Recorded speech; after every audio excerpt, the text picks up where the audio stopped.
नमस्कार, lead India के इस वीडियो में आपका बहुत बहुत स्वागत है। दोस्तों, आज मेरे साथ में है साक्षी उड़ीसा की रहने वाली है, दिल्ली में जॉब करती हैं। दिल्ली का इनके पास कोई डॉक्यूमेंट्स नहीं है और कोर्ट मैरिज की इंक्वायरी के लिए आई हैं। सबसे पहले साक्षी जी, आपका इस वीडियो में बहुत बहुत स्वागत है।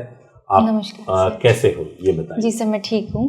अच्छा जी तो क्या क्वेरी थी आपकी? सर, मैं और जो मेरे पार्टनर है, हम 3 साल से रिलेशनशिप में हैं। ठीक है। तो जो मेरे पार्टनर है वो मेरे साथ दिल्ली में ही वर्किंग है। ओके। पर जो मेरा रेजिडेंटल प्रूफ है वो उड़ीसा का है और जो पार्टनर है वो बिहार के रहने वाला है। हम दोनों के पास ही दिल्ली का कोई प्रूफ नहीं है। ठीक है।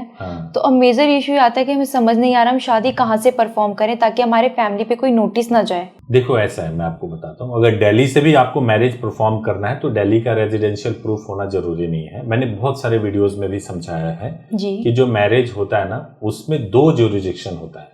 पहला कि जहां आप रहते हो या जहां आपके पार्टनर रहते हैं वहां पे मैरिज हो सकता है, यानी मैरिज रजिस्टर्ड हो सकता है जी। इसके अलावा आप जहां मैरिज परफॉर्म करोगे वो भी प्लेस ऑफ मैरिज हो गया। प्लेस ऑफ मैरिज के बेसिस पे भी मैरिज रजिस्टर्ड हो सकता है। तो चाहे आप उड़ीसा की रहने वाली हो, आपका कोई डॉक्यूमेंट नहीं है दिल्ली का, लेकिन आप यहाँ पे मैरिज परफॉर्म करोगे दिल्ली में, तो दिल्ली में ही मैरिज आपका रजिस्टर्ड हो जाएगा, कोई दिक्कत नहीं।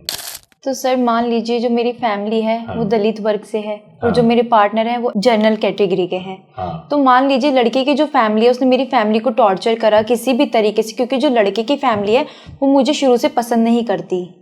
और जो लड़का है वो अपनी फैमिली के आगे मेरे को समटाइम सपोर्ट नहीं कर पाता। देखो, ये बहुत ही दुखद स्थिति है, लेकिन मैं आपको ये बताऊं कि हमारे देश में तो ऐसा है कि अगर दलित यानी एससी और जनरल के बीच में शादी हो जाए, एससी एसटी और जनरल के बीच में, तो डॉक्टर भीमराव अंबेडकर स्कीम के तहत तो सरकार 10 लाख तक के रुपए देती है। 10 लाख। हालांकि राजस्थान में 2.5 लाख मिलते हैं और कई स्टेट्स हैं जहाँ पे बहुत ज़्यादा पैसे मिलते हैं, और केवल इसलिए मिलते हैं ताकि समाज से जो ये कास्ट सिस्टम है, दलित और जनरल के बीच का जो ये भेदभाव है वो समाप्त हो सके। तो सबसे बड़ा मुद्दा क्या है कि जो जाति है ना, वो आपके पार्टनर के दिमाग में भी ऐसा तो नहीं है कि उनके दिमाग में भी जाति को लेकर के कोई ऐसी फितूर है कि नहीं, शादी तो करना है, प्यार तो करना है, लेकिन जाति भी बहुत डोमिनेट करती है दिमाग में। ऐसा नहीं होना चाहिए। अगर आप दोनों के लिए कास्ट कोई मायने नहीं रखता, अगर आप दोनों एक दूसरे के लिए बने हुए हो, एक दूसरे को समझते हो और कास्ट कोई बैरियर नहीं है जी सर, तो अगर आप सेम कास्ट के भी होते तब भी लड़के के परिवार वाले आपको परेशान करते, है ना। अलग अलग कास्ट है तो एक ज्यादा बड़ा बहाना मिल गया उनको परेशान करने के लिए।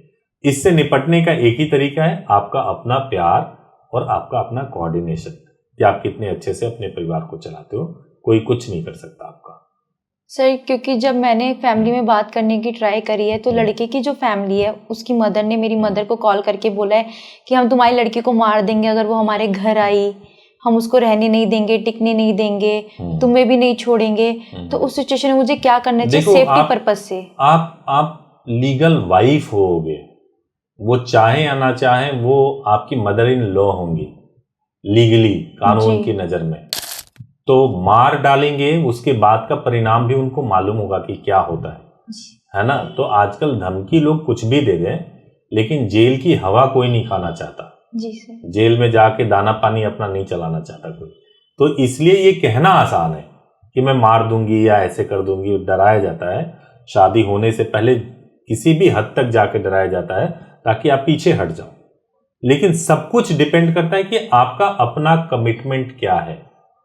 शादी के बाद से देखो, जो लोग सेम कास्ट में भी शादी करते हैं उनके साथ भी प्रॉब्लम हो जाता है, अरेंज मैरिज में भी प्रॉब्लम हो जाता है ना। तो वो प्रताड़ना तो कोई भी किसी को भी कर सकता है, लेकिन आप इस वजह से मत डरो कि चूंकि मैं दलित कास्ट से हूं और जनरल कास्ट के लड़के से शादी करूंगी तो वो कहीं मेरे साथ नुकसान ना पहुंचा दे।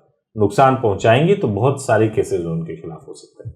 बस बार बार मैं एक बात हाईलाइट कर रहा हूं, वो ये है कि आपस का, आप दोनों की ट्यूनिंग बहुत अच्छी होनी चाहिए। तो सर इसका प्रोसेस क्या रहेगा? क्योंकि मैंने कई बार चेक करा है जैसे कि प्रोसेस जो रहता है वो 30 से 40 दिन का टाइम लेता है। नहीं, 30 से 40 दिन तो तब लगता है जब आपकी शादी स्पेशल मैरिज एक्ट में हो रही है। जी।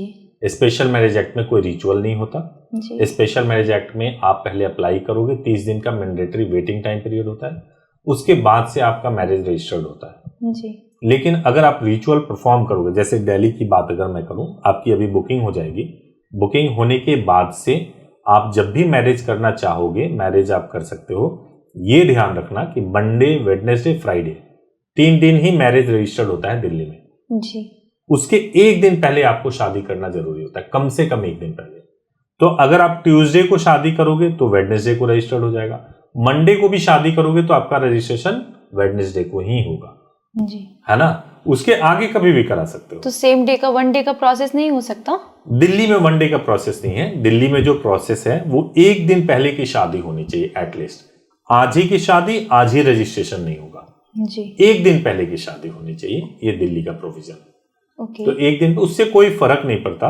अगर आपकी आज शादी हो गई तो डेट ऑफ मैरिज तो सेम डे का ही रहेगा। रजिस्ट्रेशन तो जैसे मान ली 10 साल पहले भी शादी हुई हो, 10 साल बाद रजिस्ट्रेशन होता है, तो शादी की डेट नहीं बदल जाती। शादी की डेट तो वही रहती है जिस दिन शादी हुई है ना। तो उससे कोई प्रॉब्लम नहीं है, आराम से हो जाएगा। तो दिल्ली से ही पूरा प्रोसेस रहेगा? हाँ जी। 2 दिन का? हाँ जी, हाँ जी, हाँ जी। Okay sir. ओके, ठीक है जी सर। और कुछ सवाल है? जी नहीं सर। ओके, चलिए, thank you so much. Thank you Sakshi, Thank you, thank you sir. So much, thank you so much, thank you so much.